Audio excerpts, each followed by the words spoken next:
What sound experience would you like today? I'll have the fantasy pack. Good choice. And could you make it a Cloud 2 wireless? On his way, sir.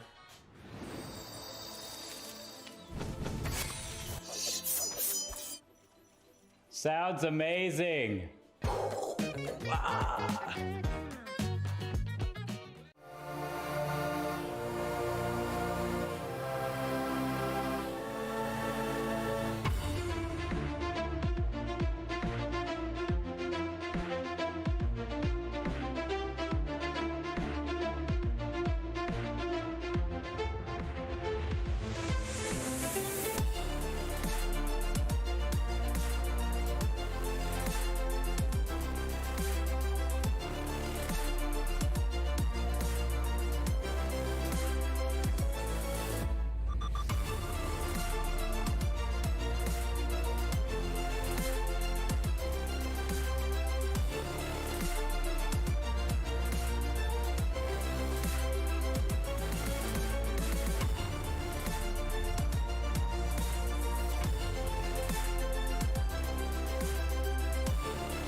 Welcome back, everybody. This is NECC, and we've got ourselves a great game, Overwatch, in Week 5, and we've got the...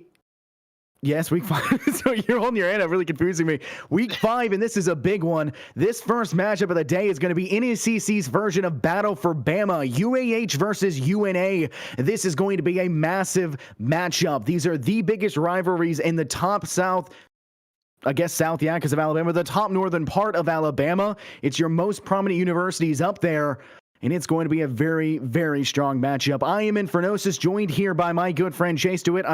Nuclear. How you doing today?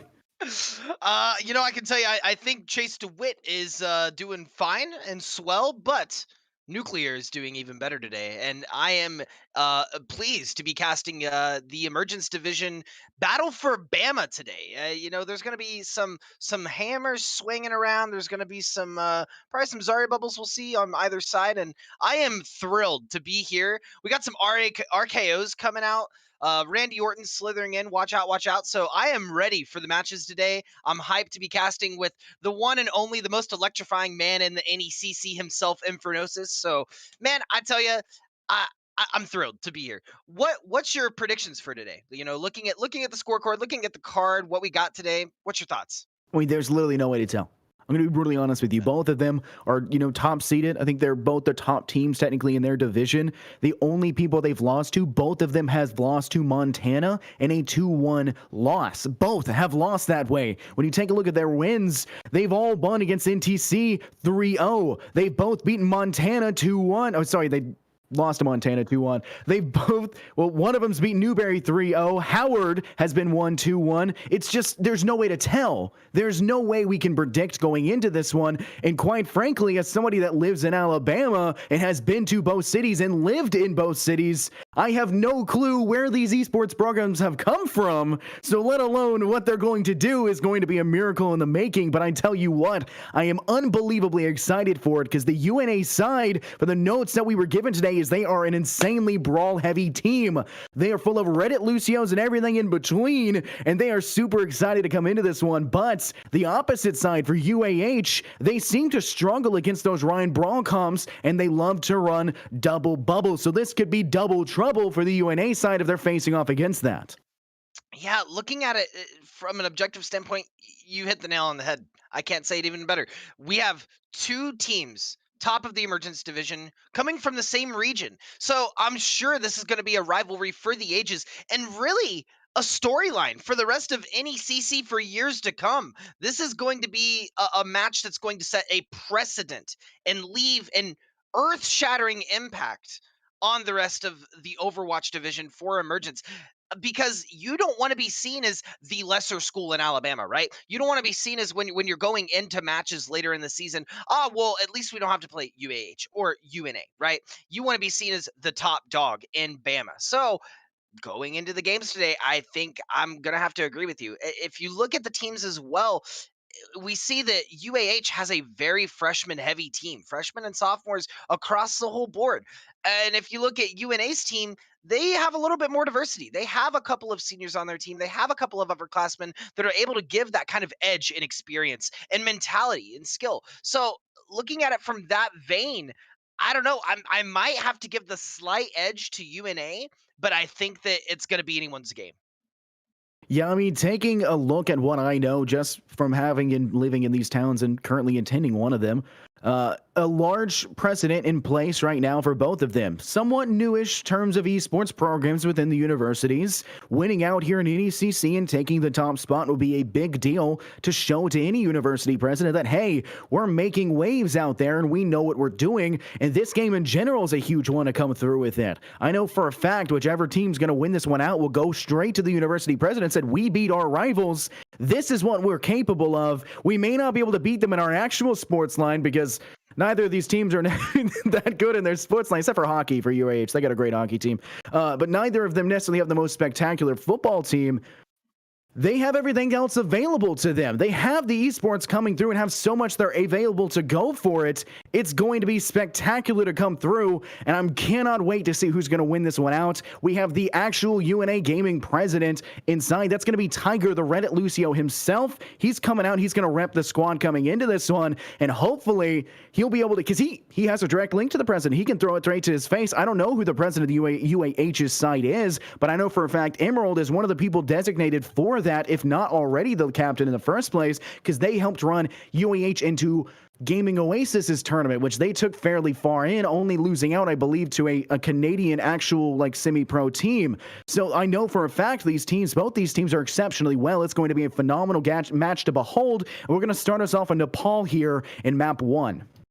Yeah, and I love starting off with more of these control maps, especially with like the Nepal, where you have one point, you play on the point. When you get into the nitty-gritty of the payload or the 2CP maps, they're great, but they take so long. These control maps can just go by very quick. And so when you start out a set like that, right, you get a very good taste of what these teams are capable of doing in team fights, very quick to the point. And Nepal, no better place to do it. As we get into the map, I gotta say, I'm interested to see where we're gonna go first. The question here that I have is, what are the lineups going to be? I know Tiger prefers that Reddit Lucio style, but what does the UAH side going to bring to battle that? Because they know that they're a brawl-heavy side. They've talked and coordinated. I think they've actually scrimmed against each other before. How will they face off against this? It's going to be interesting to see. I don't know. And I think looking at the comps, that's what we're going to have to really take a look at moving forward. So looking at either side, it's looking like we're seeing a Ryan Zarya from both sides. Pretty close tank line. Oh, actually, no. We are going to see Iceman to switch over to the Diva. And Sovereign going to be playing, or Sovereign going to be playing more of the Echo. So it's going to be a little bit of an interesting comp diff here, especially with Thimble playing the Reaper. I don't know how that's going to work out against the more mobile tanks and DPS line. You do have to worry. We do see the Echo come out, and quite frankly, that is a monster to try and face off against. It's not something that's necessarily fun when you have you struggle with, hit scan. But Ironcrad, one of their star players that they've talked about in their notes, it's going to be a great one to try and battle that one out, but they're going to start the engagement pretty quickly. It looks like UNA is going to take the objective first to play a little bit up on the high ground. Ryan's battling it out with the hammers, and the DPS are going to need to try to get behind the back line. 2 frags will go now. Ironcrad find Emerald, but RKO will take out NATO. And you're now tied, but you've lost the tank now for the UNA side. It's going to be that much more difficult to brawl as Ironcrad will fall to Sovereign, and the revive will come onto Emerald from Alex. Yeah, and it's looking like Paka's getting a lot of space here on point. It looks like they may be able to take up the point here, but Thimble is going to be able to push in. Squib is going to get the pick on Sovereign, but that is going to be their point. Yeah, you lose that Reaper. It's going to be the Revive Humility to drop that one back out, and that's going to give you the fight back into it. Reinhardt, that's going to be NATO taking the step forward. Thimble finds Paka. Successful Revive, finds a second. Alex will fall, and they're going to push them all the way back to their own spawn, and it's going to be a fought battle in the very beginning. They've taken objective. They have control, taking a couple steps back to the stairwell, and it's going to need to be a regroup to come out from the UAH side. Man, UAH really needs to regroup here. They were only able to get 13%, was not able to hold it that long. And that was a really good play from UNA, being able to sit back, say, hey guys, we need to regroup, we need to take point together. They waited for their picks to come back, and they did it effectively. They're able to even now get almost 25 seconds on the clock, and they have both of their tank ultimates. So we'll have to see how good Iceman is at eating Zarya grabs here. Ooh, a boost does come out. It's going to be onto Paka from the Ana boost, but the fight's engaging. Immortality Field is going to be the slam from Paka. We'll find a couple. Squib will get the only frag for their side, but it's not going to matter. Paka on a rampage finds 3, and Sovereign will take Squib to finish that one off. A complete swipe of the UNA side as UAH will now take the objective, and they have that one in stride.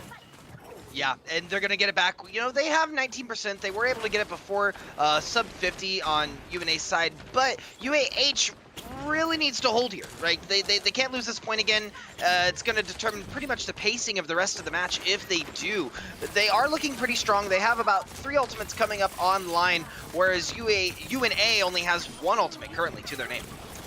Fight will engage quickly. Emerald rushing in. Pulse bomb to find Tiger. Not playing the Reddit Lucio seems to be a problem, but the slam will come through again. It's going to down most everybody there off of Sovereign's duplicate, and UAH is sweeping the backside. They'll take UNA out from the entire back end and make their way back to the objective. No chance for UNA in that fight. They do have Death Blossom available to them if they want to push that forward, but they're going to need something to combo with it. Probably going to be NATO's Shard, his slam here, but if he can't get that up and online before the fight engages, it's going to be a bit of a problem. Tiger showing healers can do it too, takes Emerald out, 1 DPS out for the count. The question is, will Alex go for the revive on that or not, because it's coming close here.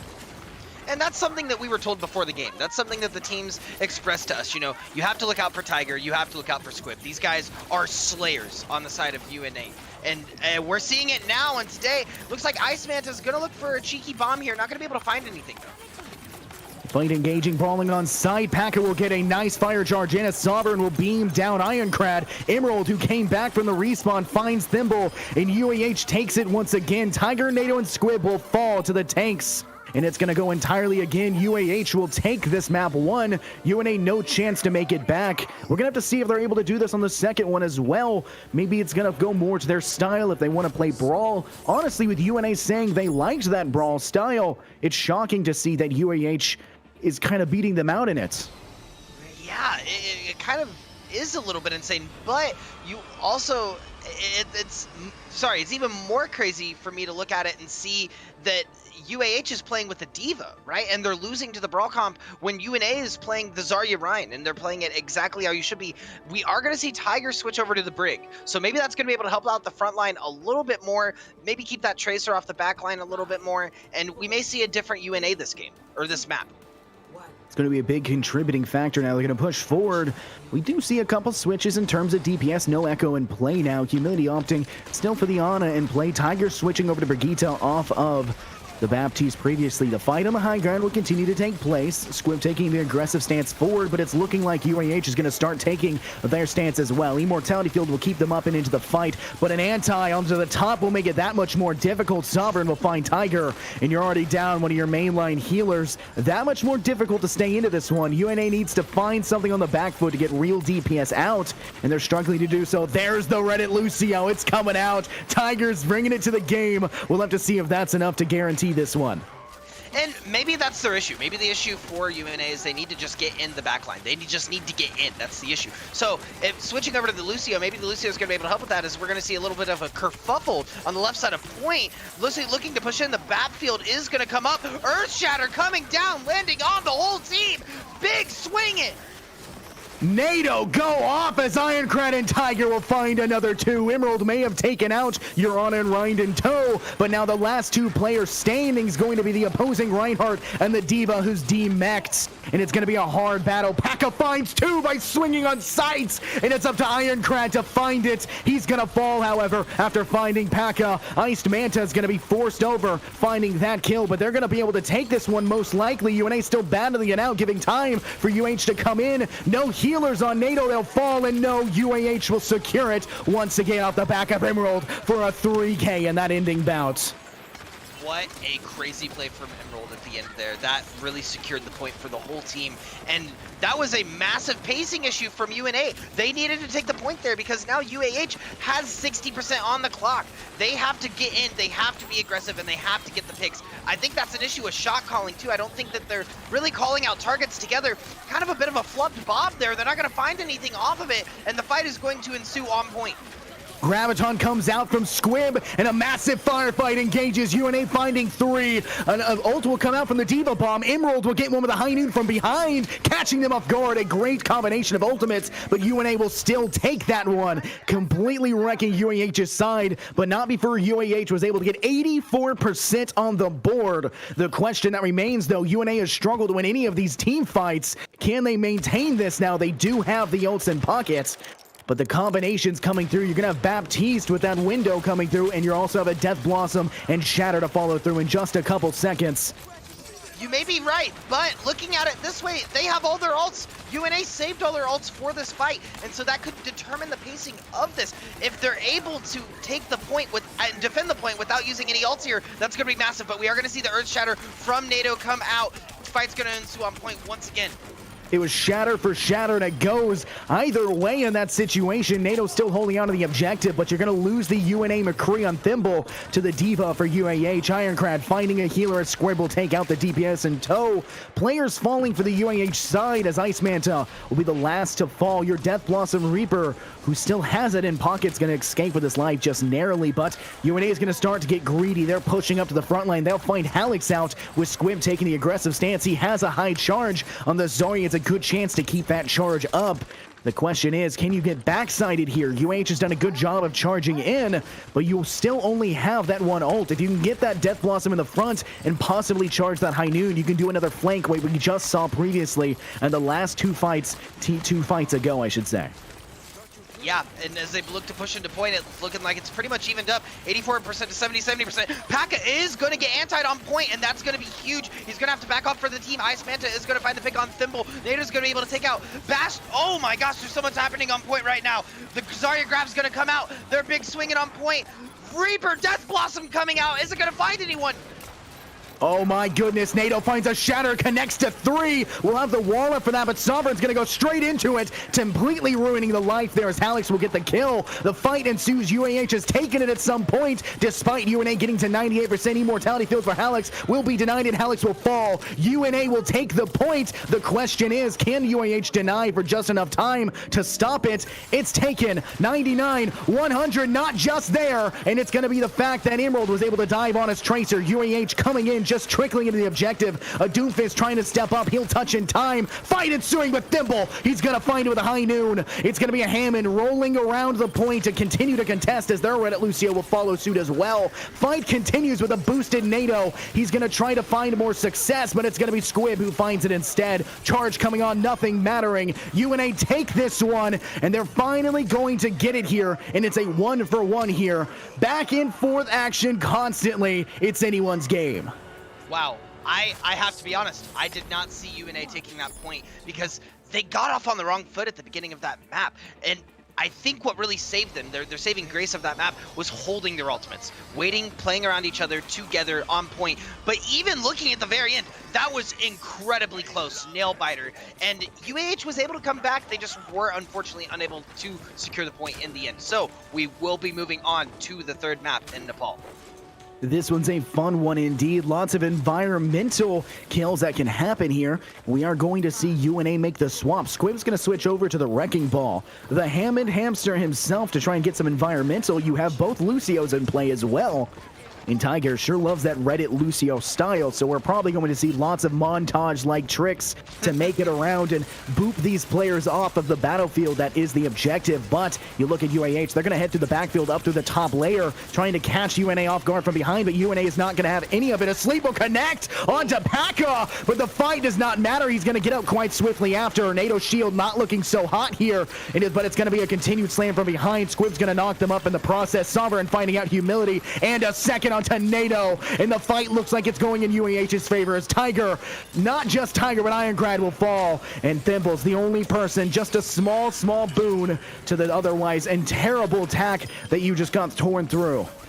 Wow, and we just saw Squib ult on point. I don't know if that was the smartest ult. He probably should have waited a little bit. He is going to get picked there, and we are, you know, we were talking about it earlier. We thought we would see Tiger and Squib really take the reins here in this fight, but they were unable to secure that first point as this BAP ult comes out. UAH is looking to defend and hold this as long as they possibly can.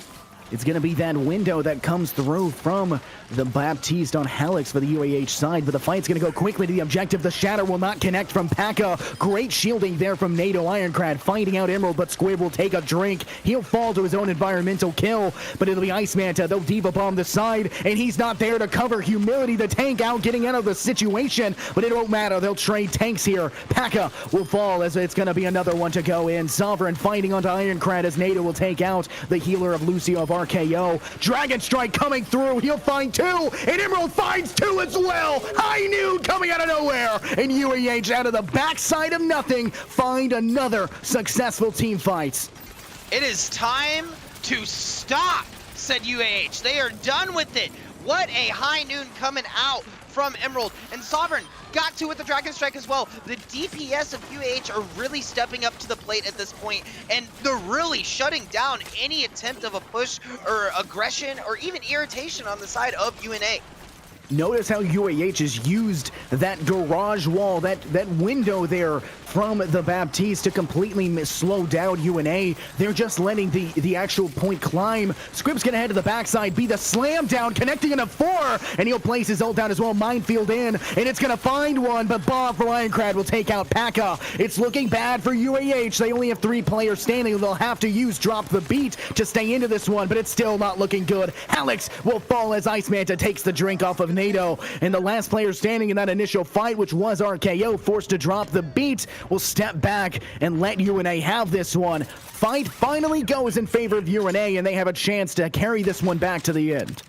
Yeah, fight goes in the favor of UNA, and honestly, it was pretty considerable in how the fight went their way. Honestly, I think UAH used way too many resources there. The Lucio ult was unnecessary. They had already had 3 down. At that point, you just use your Lucio to get the team out, you regroup, you retake point as fast as you can. But sitting at 91%, they do have that room for error.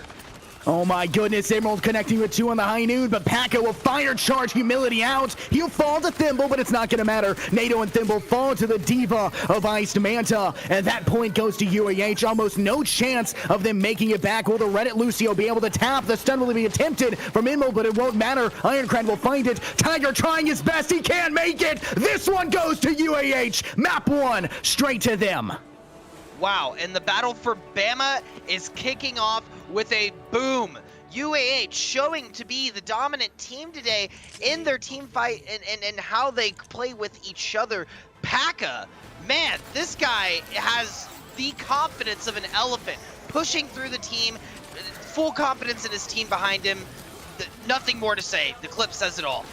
I mean, you think about that charge and everything that came through the Immortality field being destroyed as quickly as it started. This amazing support you had from your teammates. Emerald at the time who was playing that Tracer really giving that extra bit of support to know that that came up, know it's coming up and destroyed as soon as it did. So a phenomenal game there. We have map 1 going in favor of UAH. UNA is going to switch a sub in for the next map here. And if I remember correctly, as I'll pull it up to guarantee here, the next map we're going to go ahead and head over to is going to be Numbani. So an interesting one all around. And we'll have a question here for our producer. We'll tune in here real fast. Do we have a 5-minute break between these maps?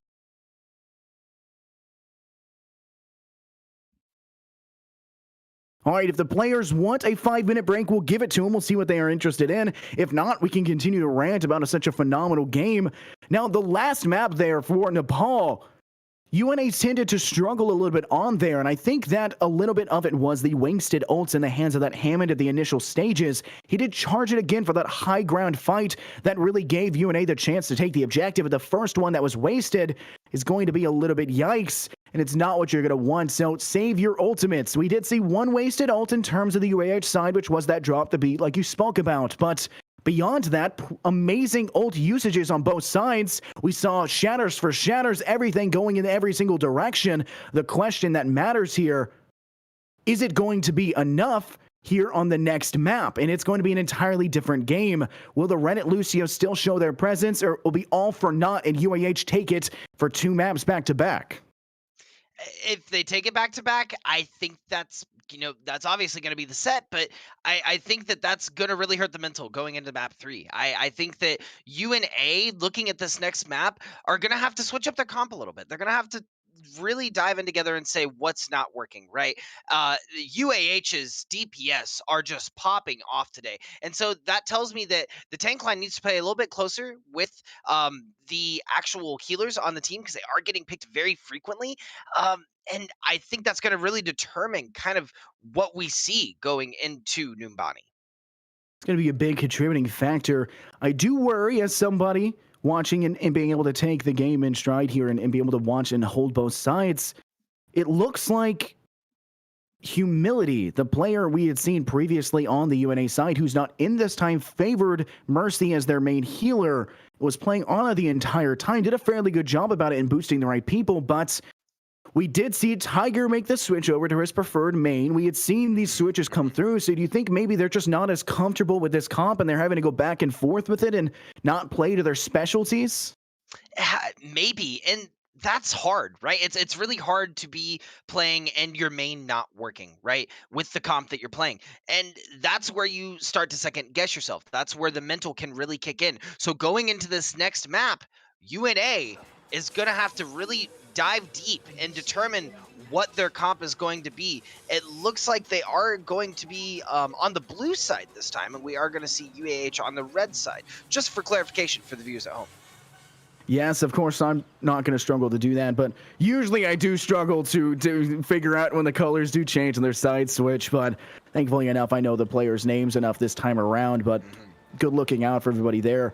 I am worried about this overall. I do want to see a Widowmaker today. I think that would be really nice to see. Of course, I say that every week in every single game because I'm a Widow one-trick and that's all I know how to do, but have not seen one yet. We've seen Ashes come out, however, and we've also now seen another Echo. This one again on the UAH side with the combination of that Mercy. So not a Farm Mercy, an Echo Mercy coming through. And we're going to have to see if that duplicate's going to have as much of effect as it did last time, because we had seen him transform into the Reinhardt and connect a Shatter that was quite successful. In this current meta, I really feel as though the Echo Mercy plays better than the Pharmacy, for the reason that the Echo has the adaptation to really switch to whatever character she needs to make those team fights sway in whatever favor. So looking at it in that vein, when you have a Kree on the other team, when you have a BAP on the other team, the sky's the limit on really the comp that you can play around that. It's going to be a very hard contributing factor. The engagements will have to continue. Sovereign heading up the main side, but it looks like it's going to be UAH coming in from the normal push, taking the high ground. Those Diva rockets will make it difficult, especially when you're not rocking, say, a Zarya for the bubble support, but UNA will be forced down. Ironclad will fall off of the Reinhardt fire strike, and that's already a one-man advantage for the UAH side. It's going to be Paka who finds that in tow.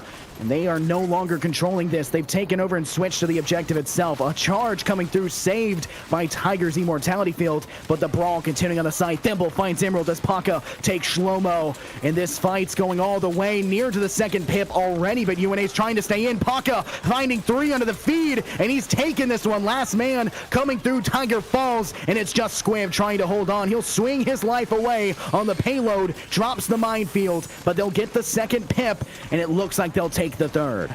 I stan Paka. I stan Paka. That man was swinging on point. Dude, he went down and he was able to get a pin to really set that precedent for the team fight for his team. And look at him. One fight in, the man has Earth Shatter. He's ready. He's here. Swing it on him. What are you stan Paka? I stand. Is that really the words that I just heard come out of your mouth? Was I stand? All right, we'll go with it. Paka, fire charges have been successful so far, and we do have the chance for a staggering shatter that could come through. Shlomo's trying to charge us up by getting some fire strikes off, but the Ana boost will go into Paka. He's low, however, will need some healing. He tries to go for it. He's stepping up, shatters, fights 4, and it goes in. Paka goes off. A Squib is the only one to find a kill. Everything going up once again for UAH. Randy Orton slithering in, RKO, throwing the ult on Paka. Paka was able to get the Earth Shatter on everyone, and once again, setting the precedent for the team. What an insane battle! Oh my goodness, UNA needs to find an answer for this, because Paka is going to not just get MVP for this one, but he's also going to get the victory if they can't find a solution to this problem. They are hemorrhaging kills at this direction. Ult charge is going entirely in favor of their side. UNA has so many ults they can use, they just aren't using them, and the Diva Bomb finds 2! The backline in shambles, and UNA is going to have to think about what to do here. They'll need to regroup, but time is running short as the payload crawls ever closer to the last point. You could not convince me that Manta is iced, because I'm telling you, that was a hot Diva Bomb over the top of the Rhine Shield. Was able to pick 2, and really, look at how much space they're getting just from off the first point. They're already back on the 3rd point. This train has not stopped, and it has UAH's name written all over it. It's absolutely going in their favor. UNA used the fire strike and Ana boost to not any success, and UAH is just continuing this strain going forward. Not a chance. Squib will finally switch over, uses the bomb. It's not going to do much, but the pulse bomb will from Emerald. It finds out the opposing Thimble. The high noon available cannot be used. Time is being bought as finally Shlomo, the Rhine, will get back into the objective, but that Reinhardt that's got that pocket mercy is going to probably win the fight. Paka in a bad situation. Thimble connects onto the Mercy, saving that Rhine on Rhine battle, but the sleep on the Shlomo will allow Paka to escape with his life.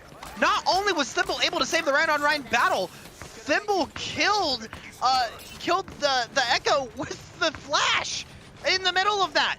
What a crazy interaction. Like, what? This is the one thing that UNA needed to stay into it, and they finally did manage to get it. But Paka and Ice Manta ults ready and available. Pulse Bomb not too far behind, and all you really got is Bob for the UNA side. The Shatter's close. Diva Bomb will go off. It will kill 2 again. Manta out of nowhere finding another, throwing it over the top line, over the rafters, and it's going to go in a sweep now as Squib, last man standing, will get taken out. A team kill and a round 1 complete as UAH have 3 minutes and 30 seconds on the clock to complete that one out.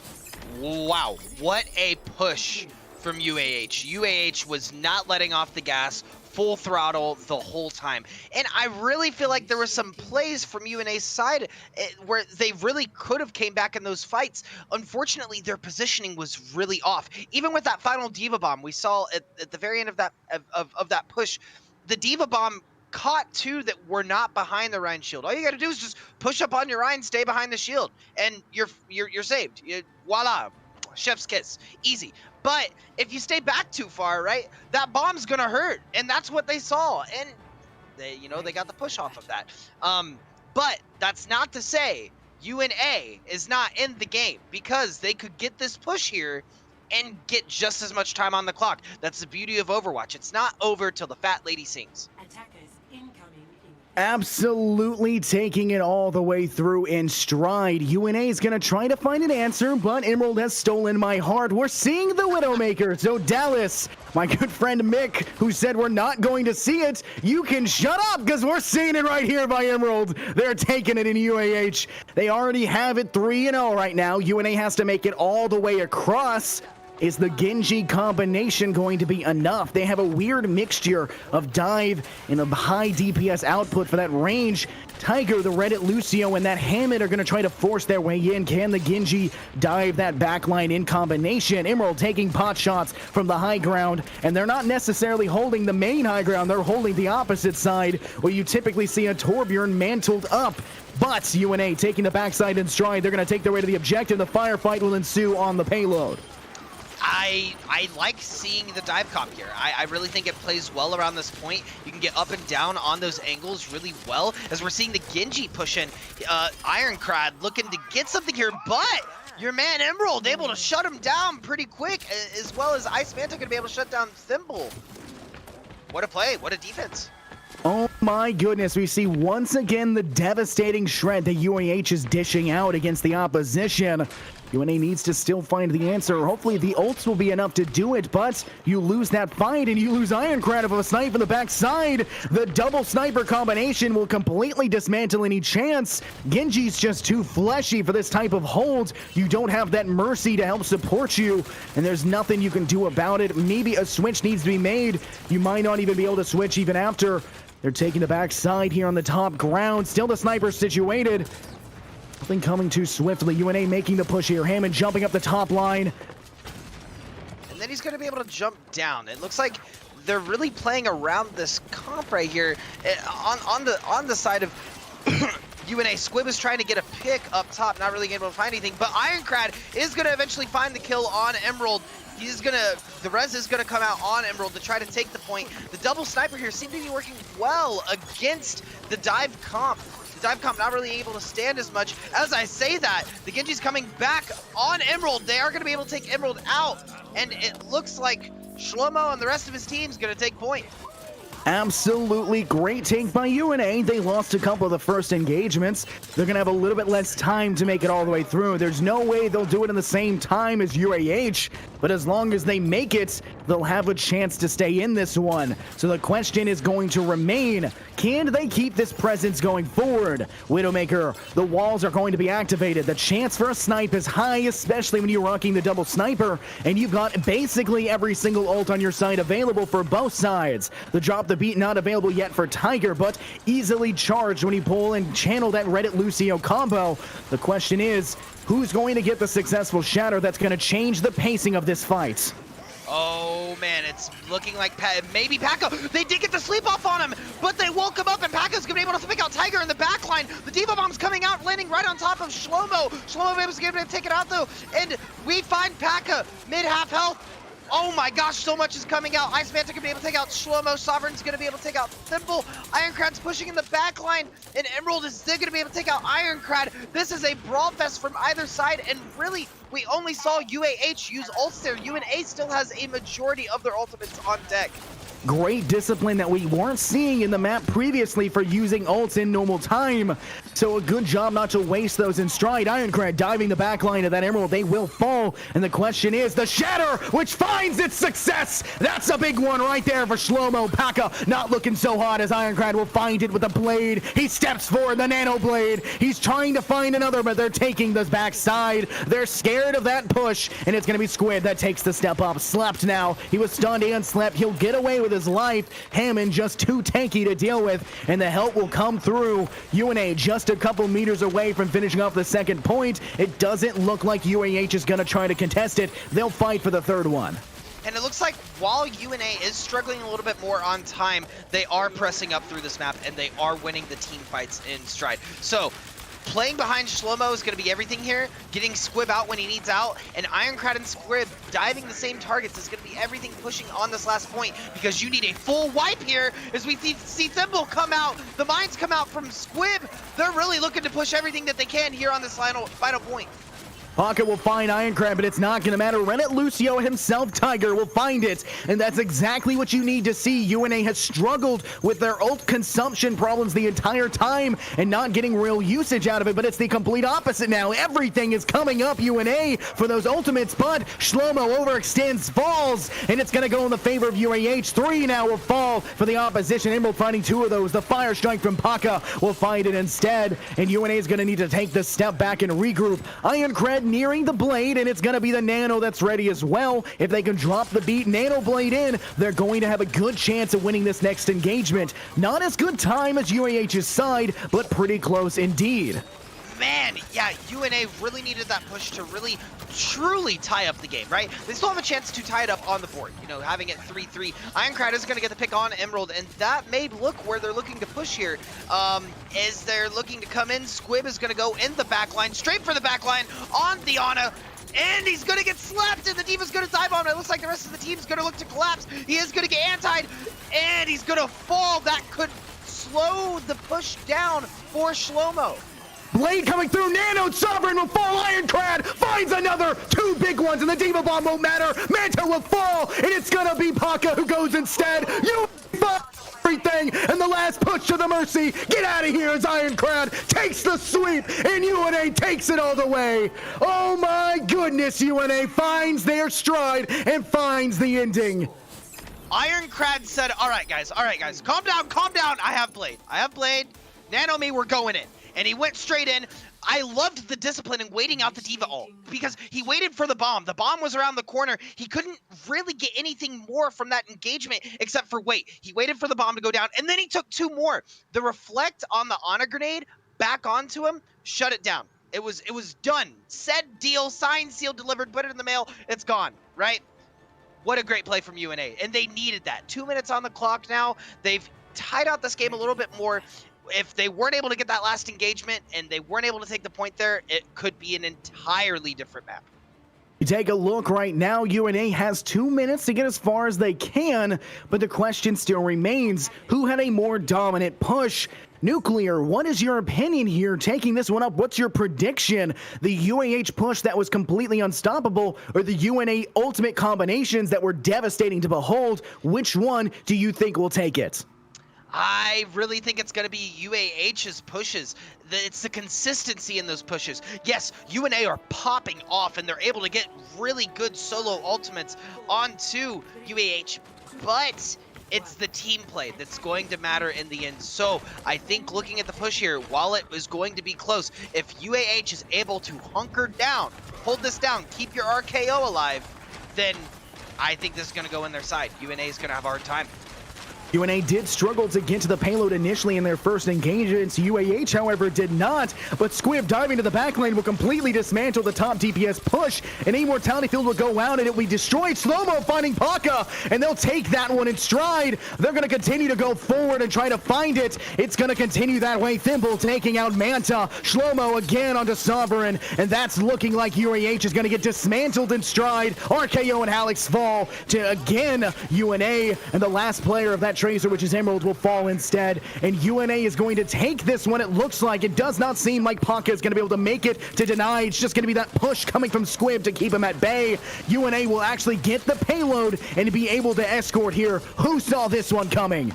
I definitely did not. You know, I feel like someone just went behind UNA's heads, just started clapping. Hey, let's wake up. Time to go, because they're here. They're here to play now. And I really feel sorry for Anas on both teams, both Panorama and RKO, because they're getting dove at every moment. These teams, like you said it best, looking to dismantle the other team at the best opportunity. And as we see that, UAH is pushing up on this corner, not allowing UNA to get any ground that they can. But we are going to see Shlomo push up, get the Earth Shatter. If they drop the shield, it could be over. It's going to come out. The backfield is not going to be able to do anything because he's in your backline.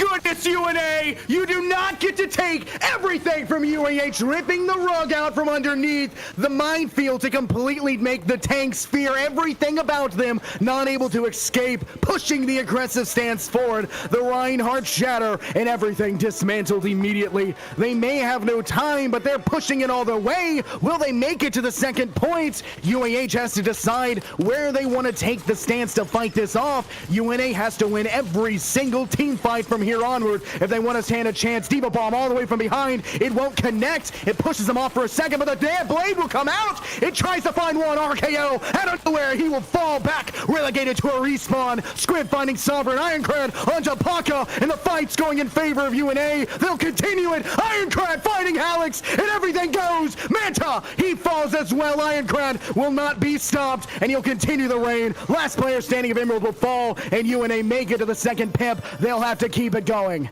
His name may be Shlomo, but this man is moving with the ferocity and speed of a jaguar. He is in their faces, not caring of anything around him because he has his team on his back. Overtime is ensuing, and UNA needs to find everything that they can here. Squib is going to get stunned. They are going to be able to get a bomb out in the back line. Squib's going to find two. Oh no, Thimble's going to get stuck as he has High Noon. That could mean everything for the rest of this push. Emerald killing themselves, however, in the pulse, but their respawn is quicker and they're faster. UNA 4 people on, just trying to get as far as possible. Manta trying to make it in. They're keeping him at bay. UNA just 1.19 meters away with a charge. It actually finds Banana, but they can't finish it off. They'll sleep it. He's stuck in the back. Reinhardt's not going to be there for the fight. It's Manta trying to stay in. Finally, we'll see him come from behind with the shatter. UAH looks like they're going to fight it back into this one, and it's going to be down to the wire. Banana still fighting on, not mattering. Blade coming out. Ironclad fighting two. He takes Emerald and Alex. Bomb will go off. Tiger has no time to step back, and UAH will find it before not letting them get to the third point. Infernosis, we are losing our minds on this cast. What is happening? That Diva Bomb was the only thing that saved the point there. It was the solo thing that saved the point because the Genji ult was coming out. He was clearing everyone, including the Dima, off of that point, and that was the only thing that kept UNA alive in that moment. Wow, what a push, and what a save from UAH. UNA showing that same level of dominant push that we saw UAH do on their first one. Where was that initially, UNA? Where was that on your first push? You made it all the way through with only 2 minutes inside of your bank, and now you're going to have to actually show you can defend as well. The question remains, Tiger has not picked their hero just yet. They will instead now go with the Baptiste, a Bastion. This is going to be a high ground specialist play. I said you'll see Bastions and Torbjorn take that level of high ground, but when you back it up with Thimble on the Sombra, remove Paka's shield if you can get the hack on, and you will devastate the opposition. They just need to buy 3 minutes. That's just one team fight. If they get them to overtime, even on the payload push, just one team fight will win it all, and they're going to try their best to get this one going forward. Man, UNA is playing this so adaptively and so intelligently. They knew that they had to switch up the comp to something that UAH is not expecting because they've been playing the same heroes for the most part in their pool. These are heroes that we have yet to see at all in this series. And so I feel like UAH could be caught extremely off guard by this. Not expecting it. This is a completely different thing. Paka's shield actually does get hacked here. Thimble doing a good job of that. But, you know, Paka's now going to be aware. They're just going to keep swinging when applicable. The dive into the backline. Ironclad trying his best. He will fall, however, to the Echo. Sticky bombs. And it's not going to matter. Shlomo taking out RKO. Tiger falling to the beam of Sovereign. And the objective looks like it's probably going to be taken. Shlomo trying his best to brawl. He's in, trying it. He's going to go one-on-one with Paka. But the backline DPS of UAH is going to continue to shred everyone else for UNA. They'll buy their time and keep them in the points, but it's not looking like UNA is going to be able to deny this first point, and we're going to see the streets phase here have to come to fruition. It's going to have to. I mean, we saw Shlomo on point swinging as much as he could, trying to keep him off, but it wasn't able to keep UAH at bay, and UAH is now going to group up on point and begin their push. They were not able to take his point as fast as UNA, and they have a long journey ahead of them, so they need to be very smart about how they conserve ultimates, look at their economy for both abilities and ultimates, and push with the entire team. The fight, like I said, it's going to come down to one team fight. If UNA can just buy time consistently throughout, UAH is going to have that overtime situation and struggle. No one on payload right now, however, will make it a little bit more time wasted, but Emerald will find the pulse bomb into Bananarama. Ironclad will fall to Sovereign. We don't see the Genji in play, and it's going to be on the McCree instead. They're going to push them all the way back to their own spawn in the back line. High Noon comes out. It's not going to be able to find anything in a bad position, though, and it was going to be that the Echo of Sovereign went for nothing to be had. The Valkyrie's currently in use by Halix, and the aggressive stance by UAH will have to continue.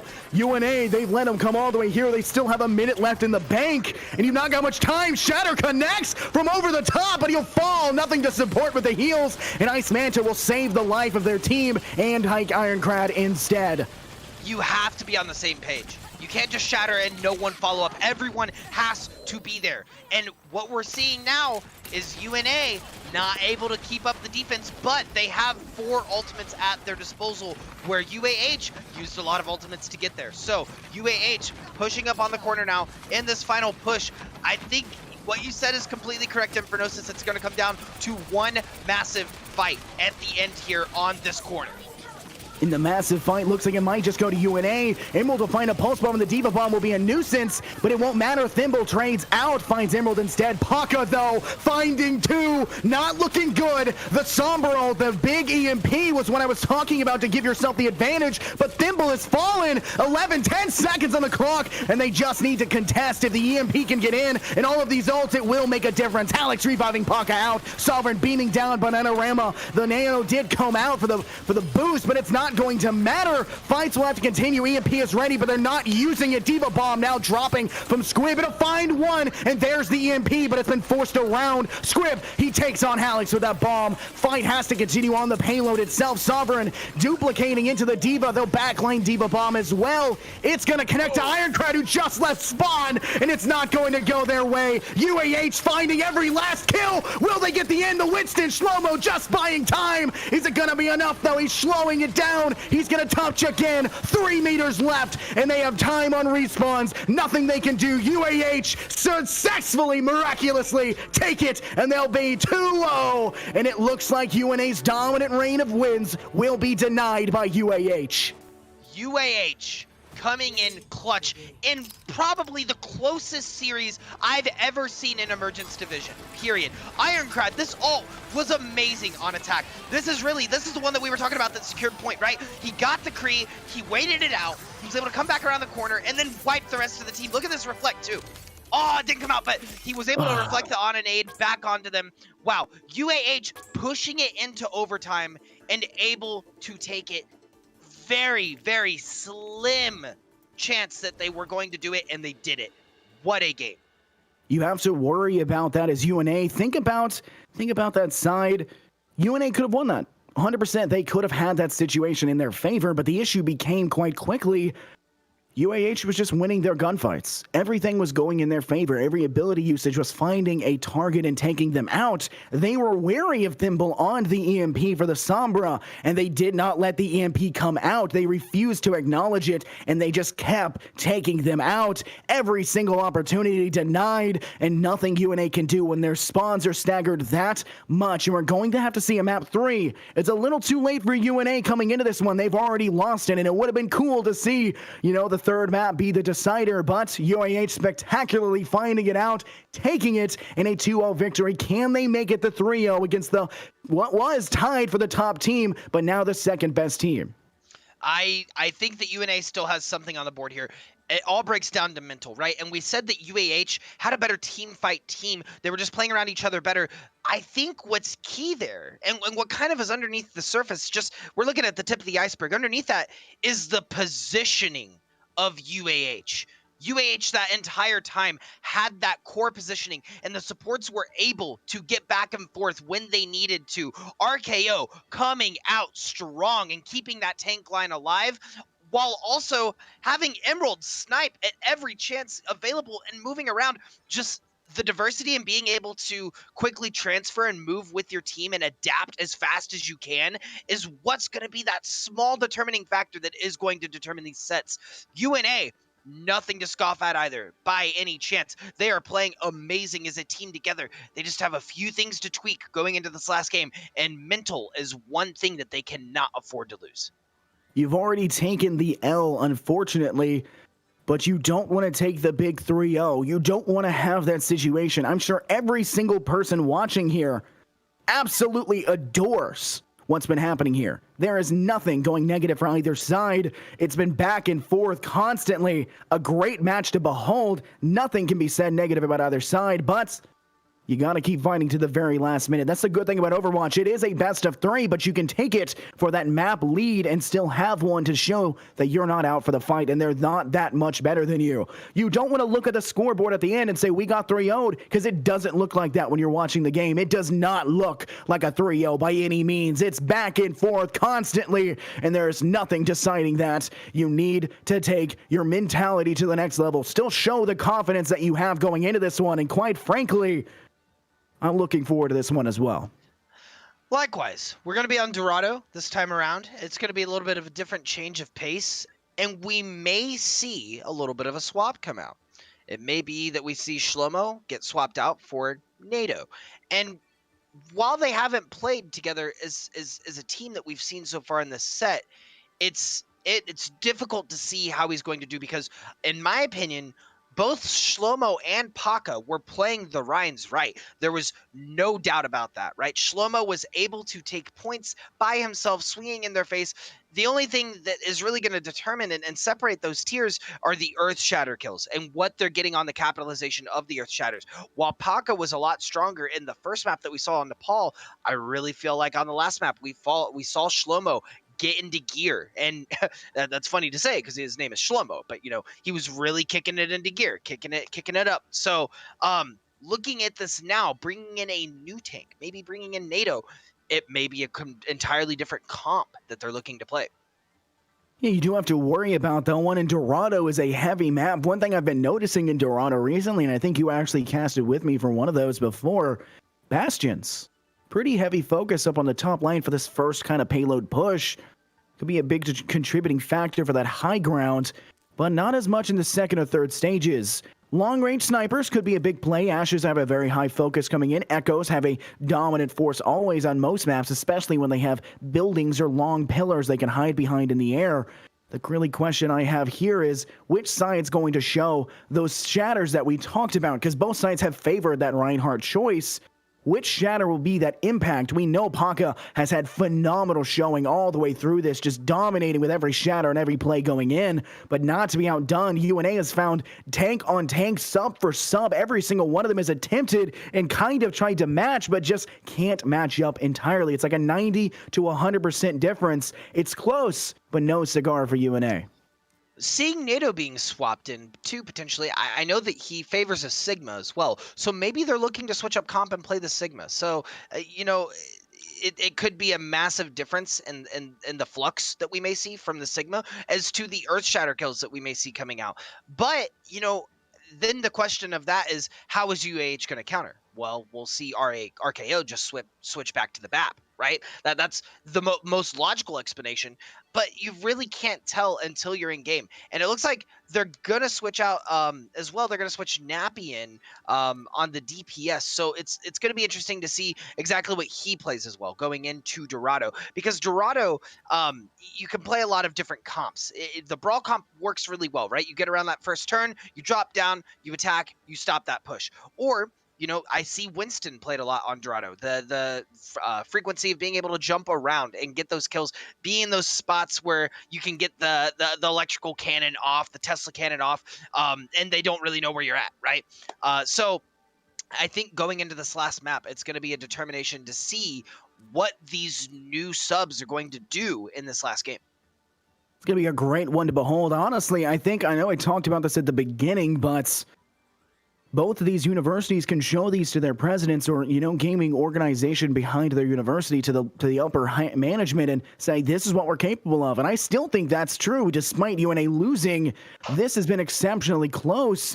And quite frankly, I'd love for them to show it to the university president because I'm in it on the university. So it's a win-win for me either way. Technically, it's a win-win for me either way, whichever side wins, because UAH is my hometown. I'm just having a good time. I'm hyping everything up in every single side. But coming from the other side of absolutely. the cornfield in Iowa, Indiana territory, I gotta tell you, I do not have that much of a bias in this match as you do, Infernosis.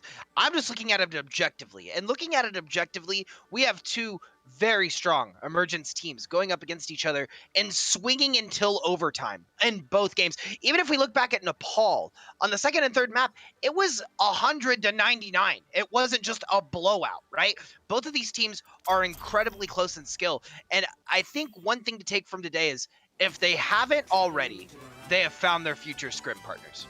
Absolutely. I mean, this is just back and forth constantly. There's literally no factor within either of these sides that really show them above and beyond each other. It's just individuals going out and above and beyond themselves. UNA with their dominant rain off of Ironcrad coming through on those Genji blades, the Nano blade support from Bananarama constantly. That's what your DPS was carrying you, but it's kind of opposite for UAH. Your DPS has done a fairly good job. Sovereign with some good beams on the Echo. Emerald having some good picks as Tracer pulse bombs and some McCree kills earlier on, but it's really been Paka on the Rhine that's carried that side. So DPS for UNA, tank for the side of UAH, and it's weird to see that. I mean, when both sides can go back and forth like we've seen, and it's not just the same role determining that, it's going to be a big factor. But one thing we are not noticing right now from the UAH side is going to be a Reinhardt. Instead, Paka's going to pick up the Diva and play what Manta has been playing the entire time. So an interesting switch to go from there. I do not like UAH's comp here. I gotta say, I'm a little skeptical. You have the Zen and you have the Ana with a dive front line and a dive tank line.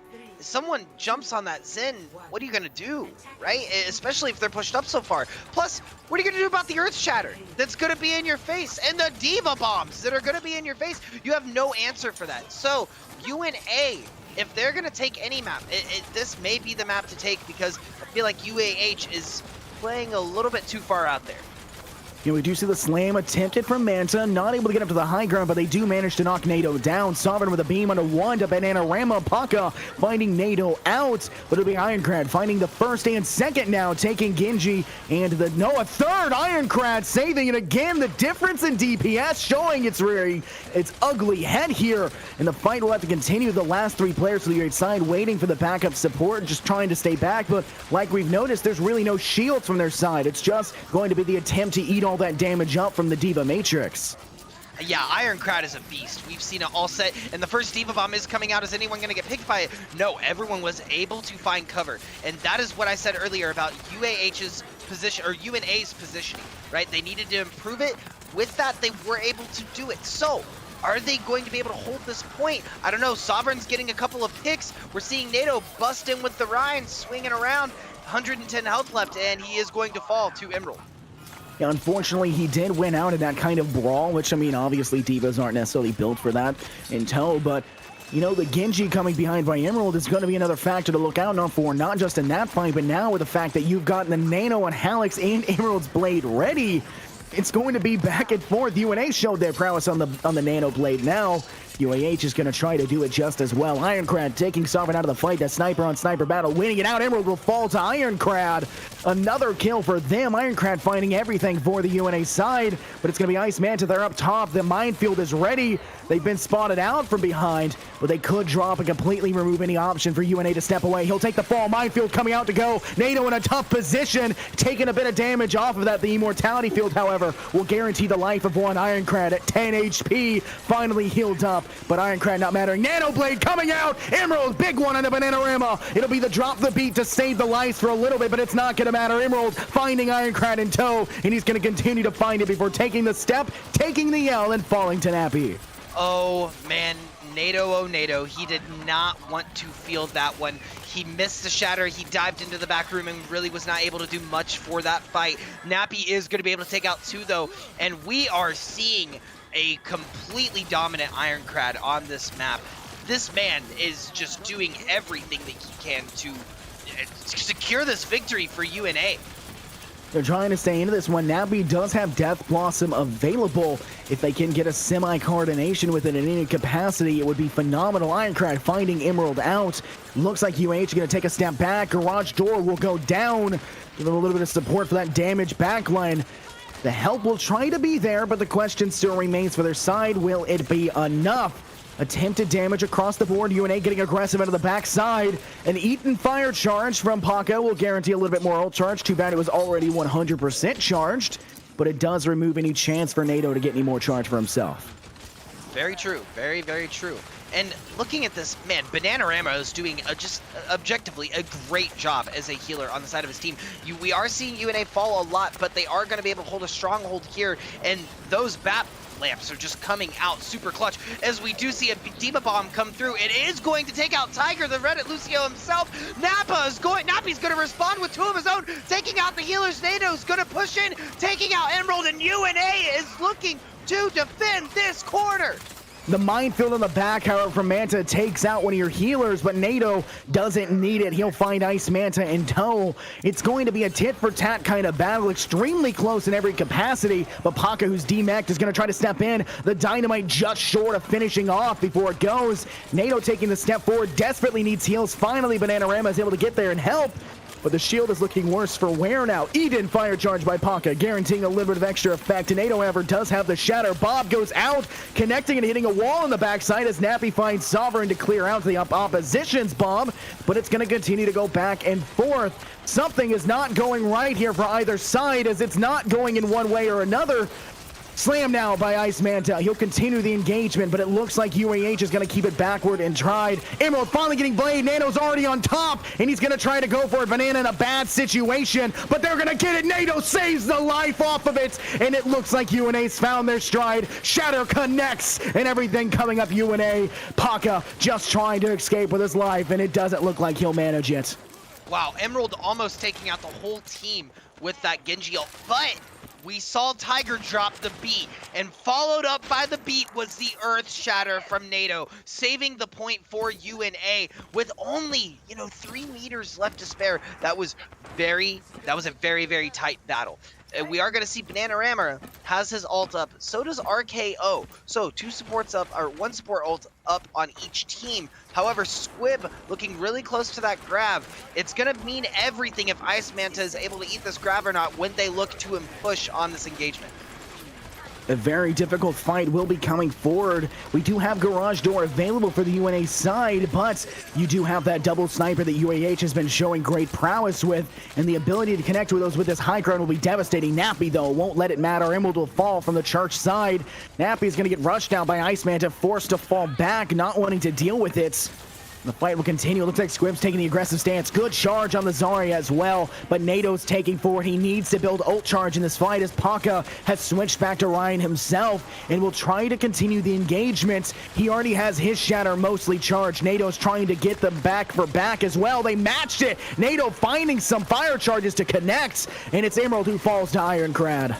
20 seconds left on the clock. This next fight is going to determine everything. As NATO looks to set up here, Squib may look for an ult, and we're seeing a massive grab come out. NATO's going to be big swinging, but they are going to respond in kind with RKO, and they're going to C9. They're not going to be able to make it in time.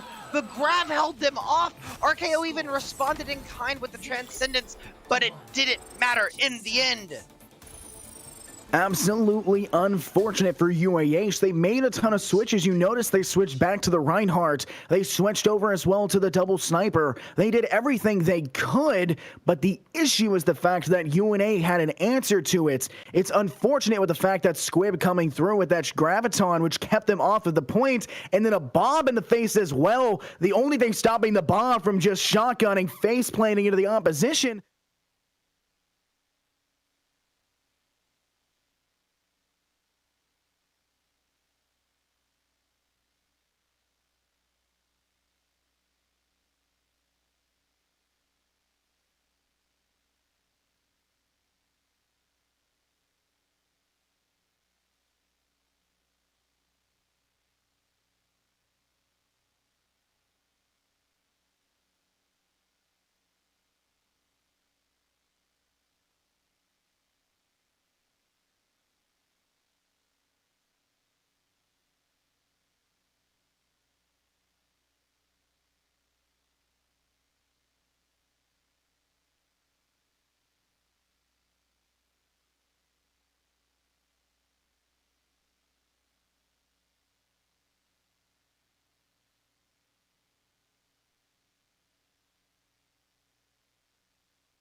That would require actual latent talents, which I do not have. So unfortunately not available for that. But nonetheless, no matter what the game is, you have to have your roster set in stone. And for a game like Rainbow Six Siege that I cast for here at NECC, your rosters are typically very small. For Overwatch, both of these teams here have one of the larger rosters I've seen across the board, and missing one of those players on your roster despite having such a list of that is going to be pretty interesting to see. Not sure why that person's not listed on there at all. 8 to 10 players for both rosters. They're pretty big rosters.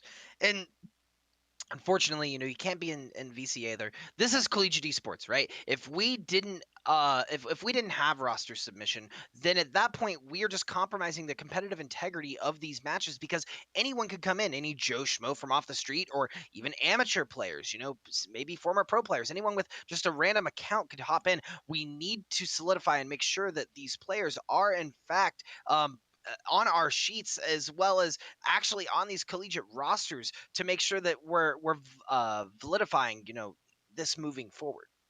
Yeah, with the ability that COVID has caused complications, no lands really being able to be held as well, it's going to be that much harder. We have made leaps and strides in terms of actual ability to do tournaments like these, especially in the collegiate scene, because of, COVID and everything being switched to online.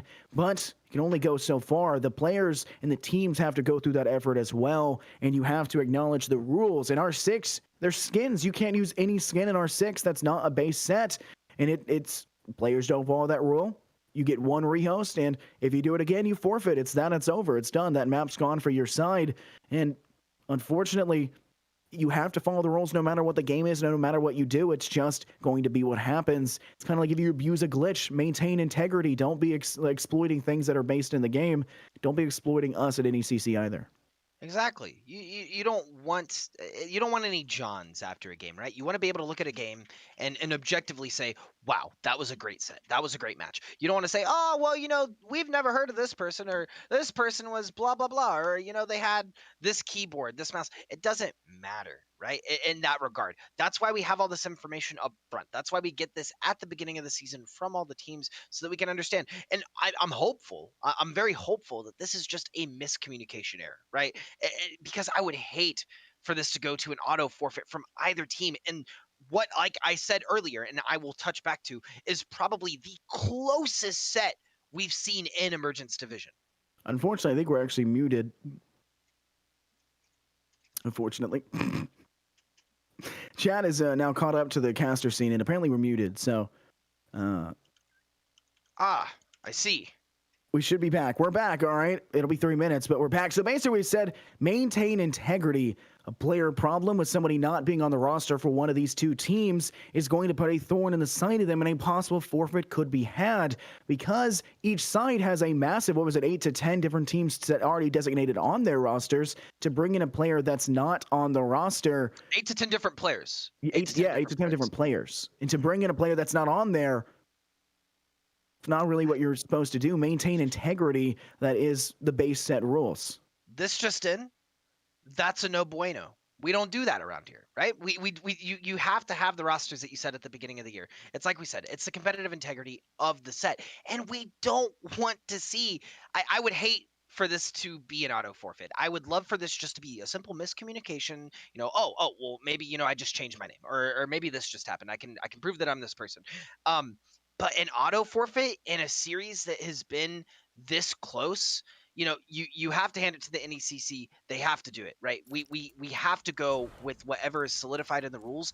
But looking at it from an objective standpoint, that would be so sad to see, because this has been the closest game that we've seen in Emergence, and one of the most electrifying sets that's happened in this division.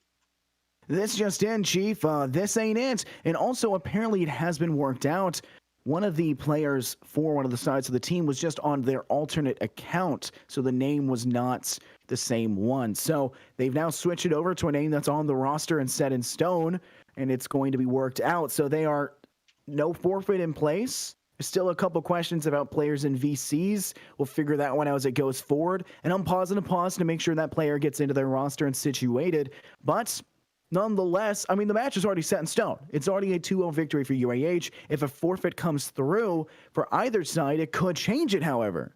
Now, in our heads, we still know it's a 2-0 victory for UAH, but you know, Yeah, and it's hard. It's hard looking at it like this, and it's even harder looking at it when it's happening live, right? In the sense that we don't want to come up with just a quick split-second decision. We want to go with what's most fair and understanding from both teams.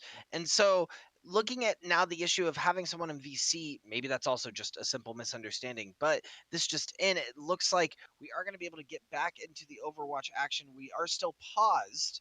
However, the stream is starting back up on our end, so we're able to see something in that regard. it's very good to see. I think we have finally figured everything out, kind of coordinated through, and kind of have ourselves in a little bit better of a situation. I think we're about ready to get underway. I think we have that person in and on their actual account here for this, and you know, we'll see how this one pans out. UNA, they stop UAH on this push, the streets phase of this initial section. They stop them on the second holds, and a very good position as well. They just have to get past that. Can UNA make this a 2-1 stat line across? They've shown us everything spectacular so far. Can they maintain that and show us something even more? Casters, I certainly hope so. Casters, this is on stream. Public can hear this. We had a player that was on a secondary account, which our staff thought was actually someone else or potentially a ringer of some fashion. We made sure that they did change over to their main account and that they are on the roster list and all that good stuff. So that's why we did the pause in between halves, making sure that everything was good and dandy. We will be getting back into this game. Same scores, everything, except Nappy will now be red guard. Okay, well, the UNA side had a player named Nappy, which is actually red guard on an alternate account. So that's what was happening. We will officially get started. Thank you very much, producer man himself. Caleb, thank you very much. And we will officially get underway. Everything is going to work out now. Looking at red guard, right? We see that he is a substitute DPS. He does play a lot of Hanzo. So, you know, going into the second half, it may make a difference. It may not. This, like you said earlier, and now that we have solidified things, you know, we can still definitively say UAH is up 2-0. So they have at this point won the set, right? So we're just playing out the third game of Dorado because we play all the maps here at the NECC for tiebreakers, for you know, anything looking at the end of the season for stats. It's just better competitively to play out all of these matches ahead of time. Yeah, for things like R6, we just play the 2 games. If you win 2 games, that's it. It's over. It's one of the things I really like about casting Overwatch is we get to enjoy the entire thing because maybe they just stuck on those 2 maps. Maybe they just aren't their maps, and they're still going to show us they have the ability to win against a team like this. I've seen games where a team's lost the first 2 maps but thrashed and completely one-sidedly stomped on the 3rd map, and you look at that and go, huh? What? Why? where were you? Hello? Where was all of this before?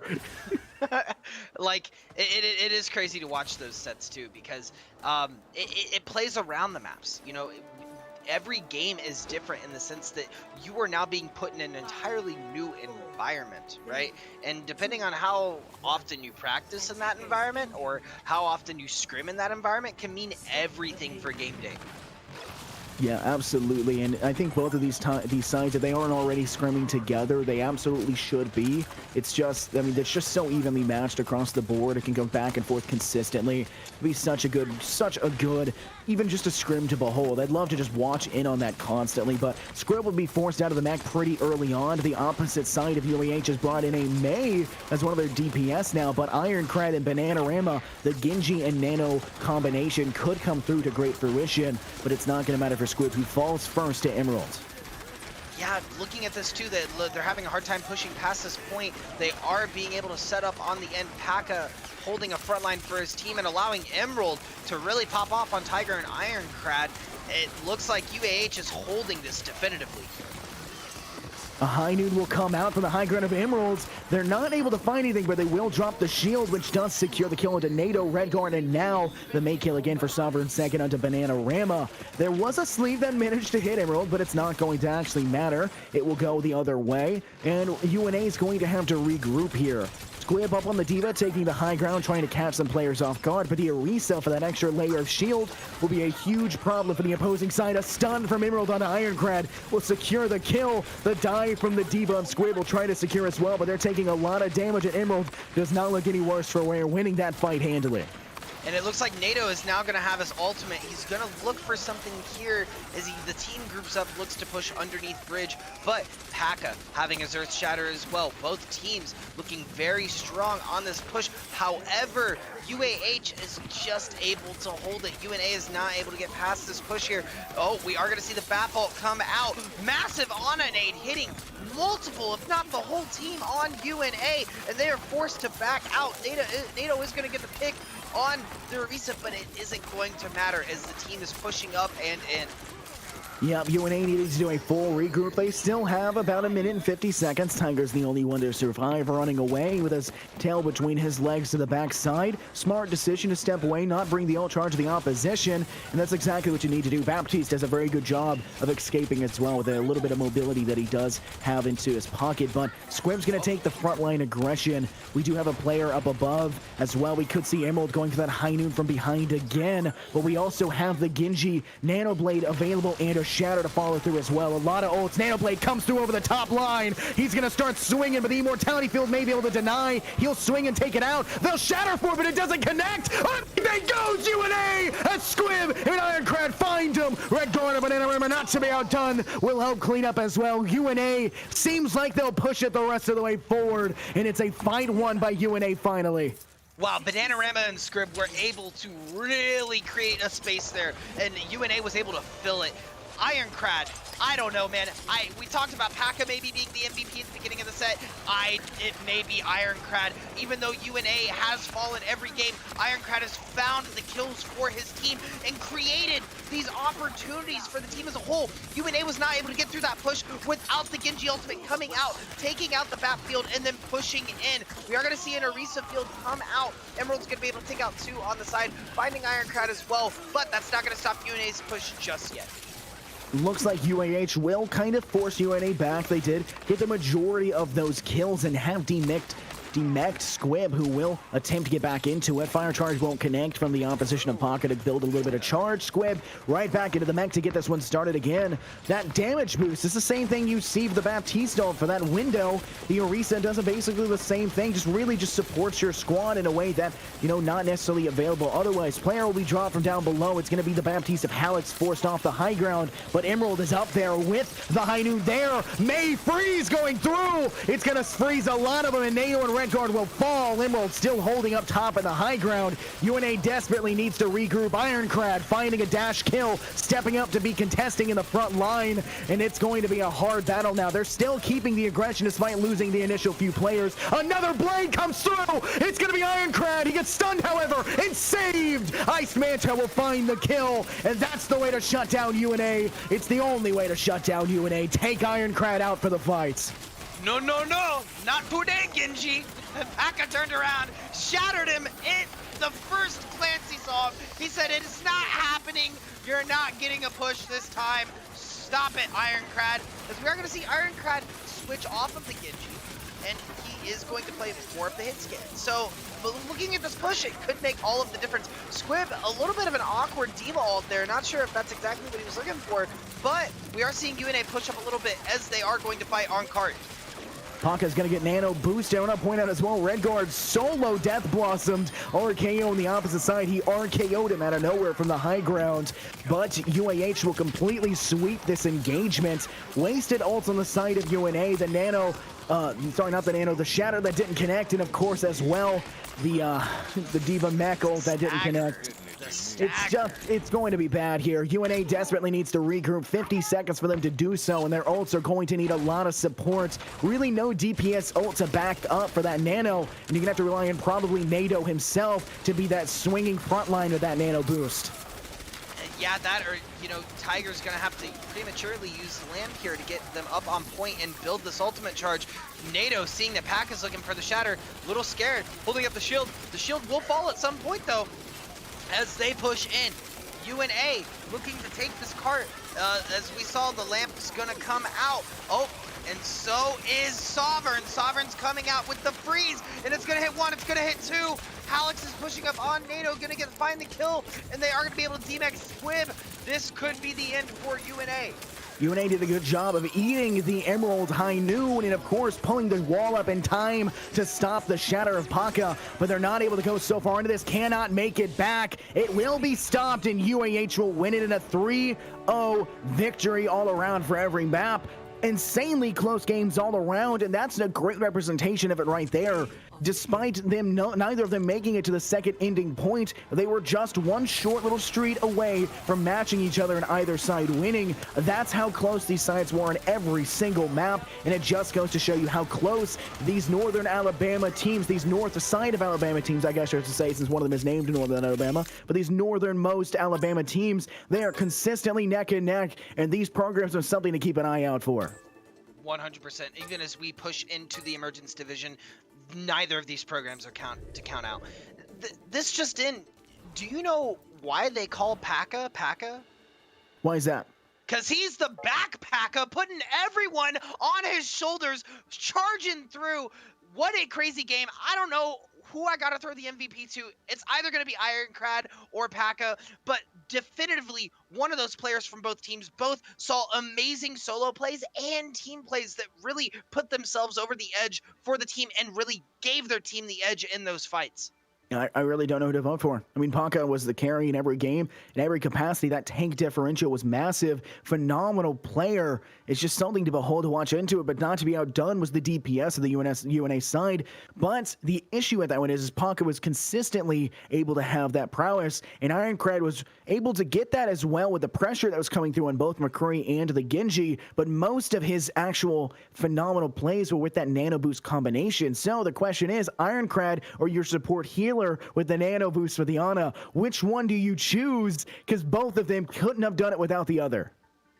Yeah, I genuinely don't know, but RK, it was a great set to watch. It was amazing to watch both of these Alabama teams. The battle for Bama V2. Can't wait to see these guys in LAN.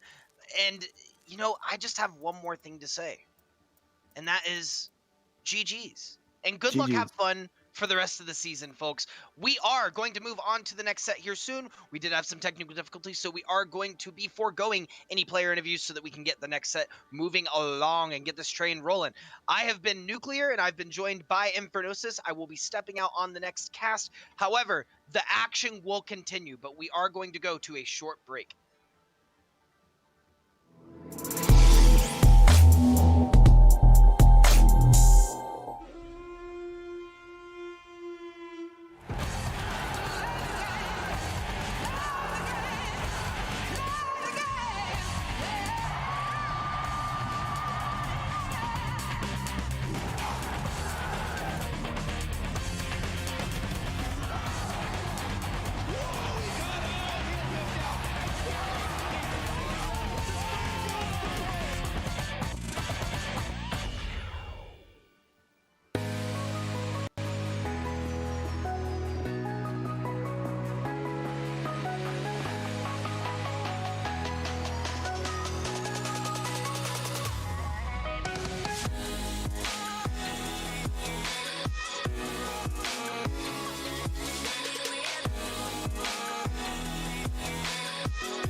What sound experience would you like today?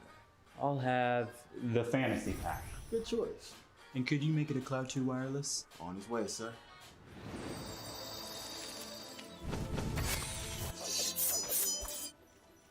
Sounds amazing.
Okay.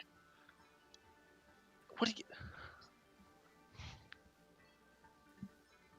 Welcome back, everybody. My name is Infernosis, long time no see, and I am welcomed and joined here by my good friend here, Unicorn, the much more handsome and not as good a caster, but much more handsome host here. Unicorn, how you doing today, man? I was doing a lot better, Infernos. I'll tell you what, doing a lot better before that. But you know what's gonna cheer me up? Carroll University taking on Champlain College. I'm stoked for it. We're back in the Emergence Division. I'm excited here. Are you? I am too. Yeah, just coming through a great game between the Northern Alabama sides, the NECC battle for Bama. You know, big excitement going on there, and I want to continue that excitement coming into this one. I'm looking forward to it. I really am. Well, as am I. I think these are two teams I've casted